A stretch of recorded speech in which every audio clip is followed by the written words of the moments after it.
벼 규산은 왜 줄까요? 도복 방지 때문이라고만 생각하면 절반만 알고 계신 겁니다. 벼농사를 지으시는 분들이라면 규산질 비료를 한 번쯤은 들어보셨을 겁니다. 그리고 대부분 이렇게 알고 계십니다. 규산은 벼가 쓰러지지 않게 하려고 주는 거 아닌가요? 맞습니다. 규산은 벼의 도복 발생을 줄이는데 도움을 줄 수 있는 중요한 관리 요소입니다. 하지만 규산의 역할을 단순히 쓰러지지 않게 하는 성분이라고만 알고 있다면 절반만 알고 계신 것입니다. 실제로 벼는 다른 작물보다 규산을 많이 흡수하는 대표적인 작물입니다. 벼 재배에서 규산 관리는 오래전부터 중요한 재배 기술 가운데 하나로 다루어지고 있습니다. 오늘 영상 끝까지 보시면 왜 벼는 규산을 많이 필요로 하는지, 규산이 벼 안에서 어떤 역할을 하는지, 그리고 언제 어떻게 관리해야 하는지까지 정확하게 이해하실 수 있을 겁니다. 특히 농가에서 많이 궁금해하시는 규산을 언제 줘야 하는지, 규산과 도열병은 어떤 관계가 있는지, 장마 이후에도 규산 관리가 필요한 이유까지 함께 말씀드리겠습니다. 규산이란 무엇일까요? 규산이라는 말을 들어보셨지만 정확히 어떤 역할을 하는지 모르는 분들도 많습니다. 벼 생육에 필요한 주요 양분으로는 질소, 인산, 가리 등이 있습니다. 질소는 잎과 줄기의 생장을 돕고, 인산은 초기 생육과 뿌리 발달에 관여하며, 가리는 수분 조절과 생육 안정에 중요한 역할을 합니다. 그렇다면 규산은 어떤 역할을 할까요? 규산은 벼가 흡수한 뒤 식물체 내부에 축적됩니다. 특히 잎과 줄기의 표피 조직 등에 침착되면서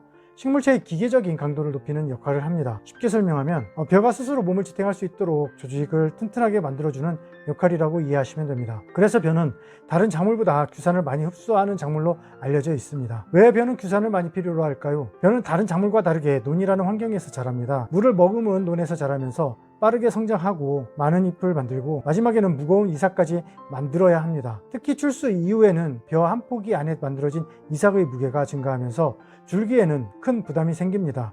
이때 줄기가 충분히 튼튼하지 못하면 강한 바람이나 많은 비가 왔을 때 쓰러질 가능성이 높아집니다. 이것이 바로 도복입니다. 규산은 벼 줄기와 잎 조직에 축적되어 식물체를 물리적으로 지탱하는 힘을 높이는 데 도움을 줄 수 있습니다. 그래서 규산이 충분히 공급된 벼는 쓰러짐에 대한 저항성이 높아질 수 있습니다. 물론 도복은 규산 하나만 결정되는 것은 아닙니다. 품종, 질소 사용량, 재식 밀도, 기상 조건 등 여러 요인이 함께 영향을 줍니다. 하지만 규산 관리는 도복 위험을 줄이기 위한 중요한 재배 관리 방법 중 하나입니다. 규산은 단순히 줄기를 튼튼하게 만드는 것일까요? 많은 분들이 규산을 줄기 굵게 하는 비료 정도로 생각합니다. 하지만 규산의 역할은 여기에만 머물지 않습니다. 벼 잎에 규산이 축적되면서 잎이 보다 곱게 유지되는 데 도움을 줄 수 있습니다. 이러한 특성을 직립엽이라고 합니다. 잎이 지나치게 처지면 위쪽 잎이 아래쪽 잎을 가리게 되고 전체적인 광 이용 환경이 나빠질 수 있습니다. 반대로 잎이 적절하게 서 있으면 식물체 전체가 햇빛을 이용하는 환경에 도움이 될 수 있습니다.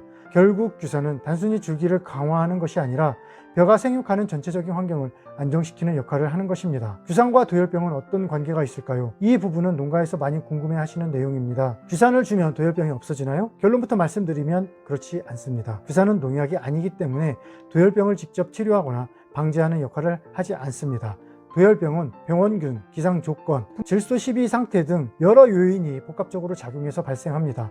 하지만 여러 연구에서는 규산을 충분히 공급한 벼에서 병 발생 정도가 감소하는 경향이 나타난 사례가 보고되고 있습니다. 이유는 규산이 벼 조직에 축적되면서 병원균이 침입하는 과정에 물리적인 장벽 역할을 하거나 식물체의 방어 반응과 관련이 있기 때문으로 알려져 있습니다. 하지만 다시 한번 말씀드리면 규산은 도열병 약을 대신할 수는 없습니다. 기본적인 병의 관리는 반드시 등록 약제를 기준으로 관리해야 하고, 규산은 벼 자체의 생육을 건강하게 유지하는 보조적인 관리 방법으로 이해하시는 것이 정확합니다. 그렇다면 규산을 언제 관리해야 할까요? 여기서 많은 농가가 궁금해하시는 부분이 있습니다. 규산을 언제 줘야 효과가 좋은가요? 먼저 알아야 할 것은 벼는 생육 기간 동안 계속 규산을 흡수한다는 점입니다. 특정한 시기에만 필요한 성분이 아닙니다. 다만 벼가 왕성하게 자라고 줄기와 잎이 만들어지는 시기에는 규산 흡수도 활발하게 이루어집니다. 그래서 일반적으로 규산질 비료는 논을 준비하는 단계에서 토양에 공급하는 방법이 많이 이용됩니다. 토양 속에 충분한 규산이 있어야 벼 뿌리가 흡수하면서 생육 기간 동안 이용할 수 있기 때문입니다. 또 재배 방식과 생육 상황에 따라 생육 중 규산이 포함된 자재를 활용하는 농가들도 있습니다. 하지만 가장 중요한 것은 언제 주느냐보다 벼가 흡수할 수 있는 환경을 만들어주는 것입니다. 장마 이후에는 규산보다 먼저 확인해야 할 것이 있습니다. 벼농사를 하다 보면 장마가 지나간 뒤에 이런 질문을 많이 하십니다. 비가 많이 왔는데 영양제를 더 줘야 하나요? 규산을 추가로 넣으면 도움이 될까요? 물론 생육 상태에 따라 필요한 관리가 있을 수 있습니다. 하지만 그 전에 반드시 확인해야 할 것이 있습니다. 바로 뿌리 상태입니다. 벼는 뿌리를 통해 물과 양분을 흡수합니다. 그런데 장기간 비가 내리고 논에 물이 오래 머물게 되면 토양 속 산소가 부족해질 수 있습니다. 이렇게 되면 뿌리의 활력이 떨어지고 양분 흡수 능력도 저하될 수 있습니다. 규산도 마찬가지입니다. 토양에 규산이 있다고 해서 벼가 바로 이용하는 것은 아닙니다. 뿌리가 건강하게 기능해야 규산을 포함한 여러 양분을 흡수할 수 있습니다. 그래서 장마 이후에는 무조건 어떤 자재를 추가하는 것보다 먼저 논의 상태, 뿌리의 활력, 생육 상황을 확인하는 것이 중요합니다. 건강한 뿌리가 있어야 규산도 제 역할을 할 수 있기 때문입니다. 규산과 도복 관리는 함께 봐야 합니다. 많은 농가에서는 벼가 쓰러지는 것을 막기 위해 규산을 사용합니다. 하지만 도복은 규산 하나만으로 결정되는 것은 아닙니다. 질소를 얼마나 사용했는지, 품종 특성은 어떤지, 제식 밀도는 어떤지, 그리고 출소 이후 기상 조건은 어떤지에 따라 달라집니다. 특히 질소를 많이 사용하면 잎과 줄기가 빠르게 자라지만 필요 이상으로 웃자란 벼는 도복 위험이 커질 수 있습니다. 그래서 중요한 것은 균형입니다. 질소는 벼를 키우는 데 필요한 성분이고 규산은 벼 조직을 튼튼하게 유지하는 데 도움을 주는 성분입니다. 어느 하나만 많이 사용하는 것이 아니라 벼가 건강하게 자랄 수 있는 환경을 만들어주는 것이 중요합니다. 규산 부족은 어떻게 판단해야 할까요? 규산이 부족하다고 해서 바로 눈에 띄는 증상이 나타나는 것은 아닙니다. 잎이 노랗게 변하는 질소 부족과는 조금 다릅니다. 장기간 규산 공급이 부족한 논에서는 벼 조직의 강도가 떨어지고 도복에 취약해질 가능성이 있습니다. 하지만 벼가 약해 보인다고 해서 모두 규산 부족이라고 판단하면 안 됩니다. 뿌리 문제일 수도 있고 물 관리 문제일 수도 있고 질소 과다나 병의 문제일 수도 있습니다.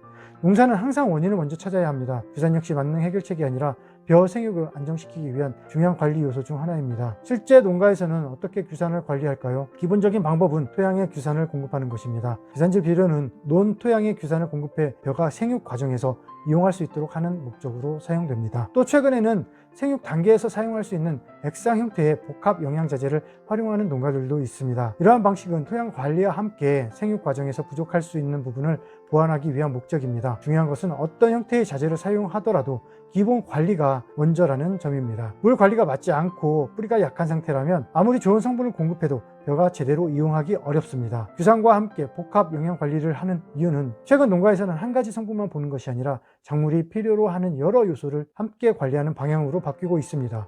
벼는 생육 과정에서 규산뿐 아니라 다양한 양분을 필요로 합니다. 인사는 초기 생육과 에너지 대사 과정에 관여하고 가리는 수분 조절과 환경 변화에 대응하는 과정에서 중요한 역할을 합니다. 유황 역시 식물체 내 여러 생리 과정에 필요한 양분입니다. 그래서 현장에서는 이러한 성분을 함께 고려한 복합 영양 관리도 이루어지고 있습니다. 제가 최근 농가나 농약사에 공급하고 있는 가리황 역시 이러한 생육 관리 목적에 활용되고 있습니다. 가리황은 규산과 함께 인상, 가리, 유황 등이 포함된 고기능성 복합 비료로 벼 생육 과정에서 필요한 양분 관리를 보완하기 위한 목적으로 사용됩니다. 특히 현장에서 이야기하는 특징 중 하나는 사용 편의성입니다. 액상 제품을 사용할 때 농가에서 불편함을 느끼는 부분 중 하나가 침전이나 응집으로 인한 사용 문제입니다. 가리황은 침전물이 적고 맑은 액상 형태로 제조되어 사용 과정에서 불편을 줄이는데 도움을 줄 수 있습니다. 또한 고형물이 남아 노즐을 막는 문제에 대한 부담을 줄일 수 있도록 설계되어 있으며 액상 안정성이 좋아 드론 방제와 같은 정밀 살포 방식에도 활용되고 있습니다. 다만 여기서 꼭 기억해야 할 점이 있습니다. 어떤 제품도 기본적인 재배 관리를 대신할 수는 없습니다. 건강한 뿌리, 적절한 물 관리, 균형 있는 시비 관리가 먼저 이루어져야 합니다. 제품은 그 기본 관리를 보완하는 역할로 이해하는 것이 가장 중요합니다. 벼에 규산을 주는 이유는 단순히 쓰러지지 않게 하기 위해서만은 아닙니다. 규산은 벼 조직에 축적되어 줄기와 잎을 튼튼하게 유지하는 데 도움을 주고 도복 위험을 줄이는 데 중요한 역할을 할 수 있습니다. 또한 벼가 안정적으로 생육할 수 있는 환경을 만들어주는 중요한 관리 요소입니다. 하지만 좋은 벼농사는 한 가지 성분만으로 만들어지지 않습니다. 건강한 뿌리, 올바른 물 관리, 균형 있는 양분 관리, 그리고 적절한 병해충 관리가 함께 이루어져야 합니다. 결국 농사의 기본은 작물이 스스로 잘 자랄 수 있는 환경을 만들어주는 것입니다. 여러분 논에서는 올해 규산 관리를 어떻게 하고 계신가요? 규산질 비료를 사용하고 계신지, 또 생육 중 추가 관리를 하고 계신지 여러분의 경험을 댓글로 공유해 주시면 다른 농가에서도 큰 도움이 될 것입니다. 오늘 영상이 도움이 되셨다면 좋아요와 구독 부탁드립니다. 다음 영상에서도 농사에 바로 도움이 되는 이야기로 찾아뵙겠습니다. 감사합니다.